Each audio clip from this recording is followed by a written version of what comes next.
नाज़िम क़ाइद आज़म मोहम्मद अली जनाह जी 71वीं वरसी मल्हाई पई वञे। वॾे वज़ीर मुराद अली शाह, गवर्नर सिंध इमरान इस्माइल, सूबाई वज़ीरनि ऐं DG rangers Sindh major general Umar Ahmed Bukhari मज़ार क़ाइद ते हाज़िरी भरे गुल चाढ़िया ऐं फातह ख़्वानी कई।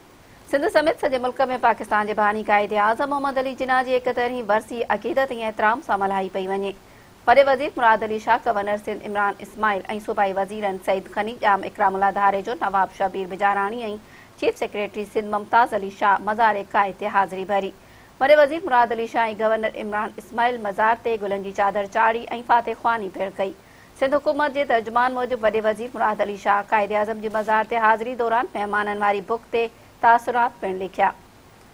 हुन तर्जुमान रेंजर्स पारां जारी कयल पधिराई मूजिबि DG rangers Sindh major general Umar Ahmed Bukhari पिणु बहानी पाकिस्तान क़ाइद आज़म मोहम्मद अली जनाह जी मज़ार ते हाज़िरी भरे गुल चाढ़े ऐं फातह ख़्वानी कई।